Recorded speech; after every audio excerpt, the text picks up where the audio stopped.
ꯍꯌꯦꯡꯁꯦ ꯊꯥꯡꯖ ꯅꯨꯃꯤꯠꯅꯦ ꯊꯥꯡꯖ ꯅꯨꯃꯤꯠꯁꯦ ꯑꯩꯈꯣꯏꯅ ꯈ꯭ꯋꯥꯏꯗꯒꯤ ꯑꯐꯕ ꯅꯨꯃꯤꯠꯅꯦ ꯍꯥꯏꯗꯤ ꯀ꯭ꯂꯦꯟꯖꯤꯡꯒꯤ ꯑꯣꯏꯅ ꯍꯥꯏꯔꯒꯗꯤ ꯐꯠꯇ ꯅꯦꯒꯦꯇꯤቭ एनर्जी ꯀꯩꯀꯥ ꯂꯧꯊꯣꯛꯄꯒꯤ ꯍꯥꯏꯔꯒꯗꯤ ꯊꯥꯡꯖꯁꯦ ꯈ꯭ꯋꯥꯏꯗꯒꯤ ꯕꯦꯁ ꯗꯦꯅꯤꯀꯣ ꯑꯗꯨꯗꯨꯅ ꯑꯩꯅ ꯊꯦꯡꯉꯁꯨ ꯊꯦꯡꯅ ꯍꯥꯏꯗꯤ ꯚꯤꯗꯤꯑꯣ ꯑꯃꯨꯛ ꯄꯣꯁ ꯇꯧꯔꯤꯁꯦ ꯔꯤꯃꯥꯏꯟꯗꯔ ꯑꯣꯏꯅ ꯃꯌꯥꯝꯒꯤꯗꯃꯛꯇ ꯍꯥꯏꯗꯤ ꯀꯥꯎꯕꯁꯨ ꯑꯗꯨꯝ ꯌꯥꯎꯋꯤꯅꯀꯣ ꯑꯗꯨꯗꯨꯅ ꯍꯥꯏꯗꯤ ꯍꯥꯏꯐꯦꯠꯇꯪ ꯅꯤꯡꯁꯤꯡꯕ ꯑꯣꯏꯅ ꯈꯔꯁꯨ ꯍꯥꯏꯔꯛꯑꯒꯦ ꯑꯗꯨꯒ ꯑꯅꯧꯕ ꯈꯔ ꯑꯃꯁꯨ ꯑꯦꯗ ꯇꯧꯁꯤꯜꯂꯛꯀꯦ ꯍꯥꯟꯅꯒꯤ ꯈꯔ ꯑꯃꯁꯨ ꯑꯩ ꯍꯥꯏꯐꯦꯠꯇꯪ ꯅꯤꯡꯁꯤꯡꯉꯒꯦꯀꯣ ꯑꯗꯣ ꯑꯍꯥꯟꯕꯗ ꯑꯩꯈꯣꯏꯒꯤ ꯀꯩꯅꯣ ꯇꯧꯔꯦꯀꯣ ꯍꯥꯏꯗꯤ ꯂꯣꯡ ꯀꯔꯄꯨꯔ ꯃꯩ ꯊꯥꯗꯣꯛꯑꯣ ꯑꯗꯨꯝ ꯍꯥꯏꯔꯦꯀꯣ ꯑꯗꯨꯒ ꯍꯥꯏꯗꯤ ꯁꯣꯜꯠ ꯋꯥꯇꯔ ꯇꯧꯔꯒ ꯏꯔꯨꯖꯊꯣꯛꯄ ꯏꯔꯨ ꯂꯨꯊꯣꯛꯄ ꯅꯠꯇ꯭ꯔꯒ ꯍꯥꯏꯗꯤ ꯏꯃꯨꯡ ꯋꯥꯏꯔꯝ ꯁꯤꯠꯇꯣꯛꯄ ꯇꯩꯊꯣꯛꯄ ꯈꯣꯠꯇꯣꯛꯄ ꯂꯩꯅꯀꯣ ꯂꯣꯡ ꯀꯔꯄꯨꯔꯁꯦ ꯀꯔꯝꯕꯅꯣ ꯍꯪꯉꯛꯄ ꯌꯥꯏꯀꯣ ꯁꯤꯁꯤꯅꯦꯀꯣ ꯀꯔꯄꯨꯔꯁꯦ ꯍꯥꯏꯗꯤ ꯁꯤ ꯀꯦꯝꯐꯔ ꯀꯩꯅꯣꯁꯦꯀꯣ ꯁꯤꯗ ꯀꯦꯝꯐꯔ ꯍꯥꯏꯅ ꯍꯥꯏꯁꯦ ꯁꯤꯁꯦ ꯄꯨꯖꯥꯒꯤ ꯑꯣꯏꯅꯅꯤꯀꯣ ꯃꯁꯛꯁꯦ ꯍꯥꯏꯐꯦꯠ ꯌꯦꯡꯉꯨꯀꯣ ꯍꯥꯏꯗꯤ ꯈꯦꯔꯧꯕꯗ ꯁꯤꯖꯤꯟꯅꯕꯗꯁꯨ ꯅꯠꯇꯦ ꯐꯤꯒꯤꯁꯨ ꯅꯠꯇꯦꯀꯣ ꯇꯣꯉꯥꯟꯅ ꯁꯨꯃꯥꯏꯅ ꯊꯣꯛꯄꯅꯤꯀꯣ ꯁꯤꯁꯦ ꯑꯣꯏꯗꯣꯏꯅꯦ ꯃꯁꯛꯁꯦ ꯁꯤꯅꯤꯀꯣ ꯁꯤꯁꯦ ꯕꯔꯟ ꯇꯧꯊꯣꯛꯄꯤꯕ ꯑꯃ ꯌꯥꯔꯦ ꯈ꯭ꯋꯥꯏ ꯐꯥꯔꯁꯇꯀꯣ ꯑꯗꯨꯒ ꯑꯃꯅ ꯑꯩꯅ ꯍꯧꯖꯤꯛ ꯍꯥꯏꯁꯦ ꯊꯨꯝꯁꯦ ꯐꯠꯇꯕ ꯑꯦꯅꯔꯖꯤꯁꯦ ꯑꯦꯕꯖꯣꯔꯕ ꯇꯧꯋꯦꯕ ꯑꯗꯨꯅꯅꯦꯀꯣ ꯑꯩꯅ ꯊꯨꯝ ꯁꯤꯖꯤꯟꯅꯧꯑꯅ ꯍꯥꯏꯁꯦ ꯍꯛꯆꯥꯡ ꯅꯨꯡꯉꯥꯏꯇ꯭ꯔꯀꯥꯟꯗꯁꯨ ꯂꯩꯅꯀꯣ ꯌꯥꯝꯅ ꯂꯣꯒ ꯐꯤꯜ ꯇꯧꯕ ꯅꯨꯃꯤꯠꯇ ꯊꯨꯝ ꯈꯤꯇꯪ ꯍꯥꯞꯄꯒ ꯏꯔꯨꯊꯣꯛꯑꯣ ꯀꯥꯏꯅ ꯍꯥꯏꯗꯣ ꯑꯗꯣ ꯍꯥꯏꯗꯤ ꯊꯨꯝꯁꯦ ꯑꯃꯨꯛ ꯍꯥꯏꯗꯤ ꯅꯣꯔꯃꯦꯜ ꯁꯣꯜꯁꯨ ꯌꯥꯏ ꯀꯩꯁꯨ ꯀꯥꯏꯗꯦꯀꯣ ꯔꯣꯛ ꯁꯣꯜ ꯐꯪꯉꯒꯅ ꯔꯣꯛ ꯁꯣꯜ ꯇꯧꯕꯤꯌꯣ ꯔꯣꯛ ꯁꯣꯜ ꯐꯪꯗꯔꯦꯅ ꯍꯥꯏꯔꯒ खतंग खरा लापना लेबगुंबा ओरगदि रॉक सोल्डो खतंग फंगबदा वाबनेबा अदुदुना अदुम नॉर्मल सोल्ट तो सिनाबिबको अदुमा लेरेको अदु नॉर्मल सोल्ट तो अदुम आइगी खुचिदा हापेनाको हामदोओबा अयुक्सिदा ꯑꯩꯁꯤꯗ ꯊꯨꯝ ꯍꯥꯞꯇ꯭ꯔꯦ ꯎꯠꯇ꯭ꯔꯦꯀꯣ ꯃꯌꯥꯝꯗ ꯍꯥꯏꯗꯤ ꯊꯨꯝꯁꯦ ꯈꯤꯇꯪ ꯍꯥꯞꯄꯦꯅꯀꯣ ꯑꯗꯣ ꯈꯨꯠꯁꯦ ꯁꯨꯔ ꯁꯨꯔ ꯁꯨꯔ ꯅꯩꯔꯒ ꯍꯥꯝꯗꯣꯛꯄ ꯁꯨꯃꯥꯏꯅ ꯇꯧꯔꯒ ꯍꯥꯏꯗꯤ ꯀꯩꯅꯣ ꯇꯧꯔꯒ ꯏꯁꯤꯡ ꯇꯧꯔꯒꯀꯣ ꯍꯥꯝꯗꯣꯛꯄꯤꯌꯣꯕ ꯁꯤ ꯍꯥꯝꯗꯣꯛꯄ ꯃꯇꯝꯗ ꯋꯥꯈꯜꯁꯦ ꯈꯟꯕꯤꯌꯣ ꯁꯨꯝ ꯍꯥꯏꯗꯤ एनर्जी ꯐꯠꯇꯕ ꯑꯩꯒꯤ ꯍꯛꯆꯥꯡꯗ ꯂꯩꯔꯤꯕ ꯈꯣꯠꯂꯤ ꯃꯌꯥꯝꯁꯦ ꯂꯣꯏ ꯆꯠꯈꯤꯕ ꯑꯣꯏꯁꯅꯨꯀꯣ ꯍꯥꯏꯕꯒꯤꯀꯣ ꯑꯗꯨꯃ ꯂꯩꯔꯦꯀꯣ ꯁꯤꯁꯤꯃ ꯇꯧꯕꯤꯕ ꯌꯥꯔꯦ ꯑꯗꯒꯤ ꯑꯃꯅ ꯑꯃꯨꯛ ꯀꯩ ꯇꯧꯋꯦ ꯑꯩꯈꯣꯏꯒꯤ ꯀꯩꯅꯣꯁꯦ ꯑꯩꯅ ꯉꯁꯥꯏ ꯂꯣꯡꯗꯦ ꯍꯥꯏꯔꯦꯀꯣ ꯁꯤꯁꯦ ꯂꯣꯡꯁꯦ ꯑꯩꯈꯣꯏꯅꯀꯣ ꯍꯥꯏꯗꯤ ꯀꯩꯅꯣ ꯇꯧꯕꯤꯕ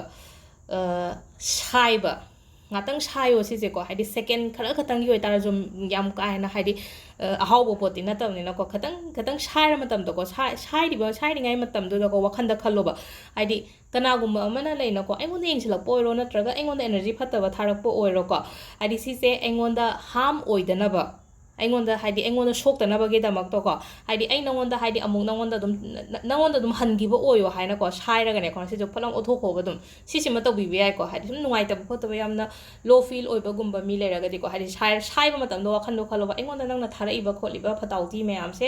ꯑꯩꯒꯤ ꯅꯠꯇꯦꯀꯣ ꯅꯉꯣꯟꯗ ꯂꯣꯏꯅꯃꯛ ꯅꯪꯒꯤꯅꯦꯅ ꯍꯥꯏꯗꯤ ꯅꯪ ꯑꯗꯨꯝ ꯂꯧꯁꯟꯖꯧꯀꯣ ꯍꯥꯏꯅ ꯋꯥꯈꯟꯗ ꯈꯟꯕꯤꯔꯒ ꯑꯗꯨꯃ ꯁꯤꯁꯤꯃ ꯇꯧꯕꯤꯕ ꯌꯥꯔꯦꯀꯣ ꯑꯗꯨꯒ ꯑꯃꯅ ꯑꯃꯨꯛ ꯇꯧꯕ ꯌꯥꯕꯁꯦ ꯀꯩꯅꯣ ꯍꯥꯏ ꯀꯥꯟꯁꯤꯗꯀꯣ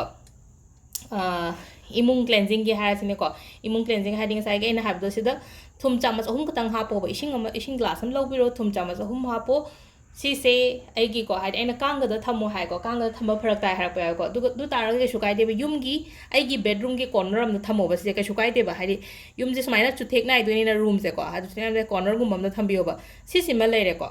अदुगा अमन अमु कमाइ तौ कई तौबा यासे सिसु तौबिबे अदुगा अइना तोंगान बमगा शेयर तौदोइसे सिमसु तौबा याको सिसिना अमुक लेनको अखोइगी याम नुंगाइत्रगदि तुम्बा यादबि खोतबि अदुगी प्रॉब्लम गसो अदुम लेइदनाको अदुदा तौनबनिको सिसिना नुंगाइतबा हाइरगदि कमाइनो हाइमदम तौरुबा थबकुंबदा दाउ यादबा लोइमा स्टॉप तौरगा लेइबदो हाइदि कराइरोम थिंजलगा खोलगा लेयेना खलगदिको हाइदि सिदा अइनाको गार्लिक लौरिसे गार्लिकसे अहुम खतंग थादबियोको हाइदि से चुपलौंग लुपख्रेको ताउरगा लेइबसु दम लेइनो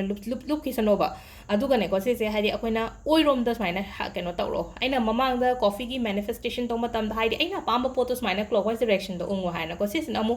एंटी क्लॉकवाइज ता सुमाइ तौरगा को हाइदि अइंगोंदा स्टॉप तौरिबो एनर्जी फत्तबा मयामसे लोइना चखिसनुको हाइना खल्लगा को हाइदि अइंगोंदा फत्तबा एनर्जी मयाम अमा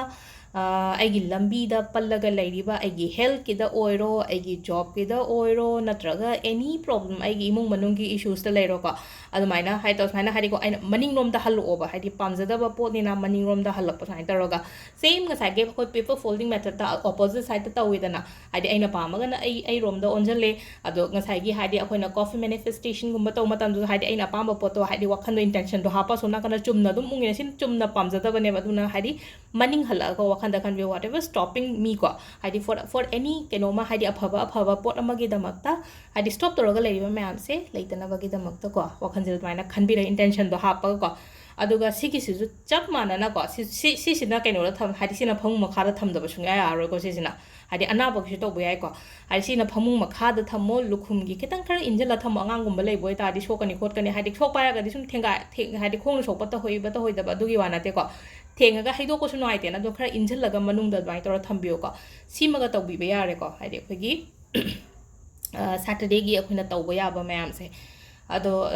ꯊꯥꯡꯖꯁꯦ ꯑꯩꯅ ꯍꯥꯟꯅ ꯚꯤꯗꯤꯑꯣ ꯌꯦꯡꯕꯉꯩꯗꯤ ꯈꯪꯉꯒꯅꯤꯀꯣ ꯊꯨꯝ ꯂꯩꯒꯅꯣ ꯊꯥꯡꯖꯗ ꯑꯁꯤꯇꯥꯎ ꯂꯩꯒꯅꯣ ꯍꯥꯏꯗꯤ ꯑꯁꯤꯇꯥꯎꯁꯦ ꯑꯩꯈꯣꯏ ꯗꯣꯅꯦꯠꯇꯤ ꯌꯥꯝ ꯇꯧꯋꯤꯀꯣ ꯊꯥꯡꯖꯗ ꯉꯁꯥꯏꯒꯤ ꯑꯩꯈꯣꯏꯅ ꯁꯅꯤ ꯃꯟꯗꯤꯔ ꯆꯠꯄ ꯃꯇꯝꯗ ꯑꯁꯤꯊꯥꯎꯗꯤ ꯀꯠꯇ꯭ꯔꯥ ꯑꯗꯣ ꯂꯩꯗꯤ ꯂꯩꯒꯅꯣꯕ ꯀꯠꯄ ꯈꯣꯠꯄꯗꯤ ꯀꯩꯁꯨ ꯀꯥꯏꯗꯦ ꯀꯠꯄ ꯌꯥꯏ ꯄꯤꯕ ꯌꯥꯏ ꯗꯥꯟ ꯇꯧꯕ ꯌꯥꯏ ꯀꯩꯝ ꯀꯥꯏꯗꯦ ꯑꯗꯨꯒ ꯂꯩꯕ ꯊꯨꯝꯒꯨꯝꯕ ꯂꯩꯕꯤꯒꯅꯣ ꯊꯥꯎꯅ ꯆꯤꯡꯕ ꯄꯣꯠꯀꯨꯝꯕꯁꯦ ꯑꯝꯇ ꯂꯩꯒꯅꯣ ꯊꯥꯎꯅ ꯆꯤꯡꯕ ꯄꯣꯠ ꯍꯥꯏꯔꯒꯗꯤ ꯑꯁꯤꯊꯥꯎ ꯂꯩꯔꯦꯀꯣ ꯔꯤꯐꯥꯏꯟ ꯑꯣꯏꯜ ꯂꯩꯔꯦ ꯀꯣꯛ ꯇꯩꯅꯕ ꯊꯥꯎꯅꯦꯕꯨ ꯍꯥꯏꯔꯁꯦꯀꯣ ꯁꯤꯒꯨꯝꯕ ꯃꯌꯥꯝꯁꯨ ꯂꯣꯏꯅ ꯑꯦꯕꯣꯏꯗ ꯇꯧꯕꯤꯌꯣ ꯁꯤꯒꯤ ꯄꯣꯠꯁꯤꯃ ꯍꯥꯏꯗꯤ ꯁꯤꯃꯁꯨ ꯇꯧꯔꯒ ꯌꯦꯡꯉꯣ ꯆꯦꯟꯖꯦꯁ ꯂꯥꯛꯀꯅꯤ ꯁꯣꯏꯗꯅ ꯏꯃꯨꯡ ꯃꯅꯨꯡꯗꯀꯣ ꯑꯗꯨ ꯁꯤꯗ ꯂꯩꯔꯦ ꯑꯩꯈꯣꯏꯒꯤ ꯁꯦꯇꯔꯗꯦꯗ ꯇꯧꯒꯗꯕꯀꯣ ꯃꯌꯥꯝ ꯑꯃ ꯊꯦꯡꯛ ꯌꯨ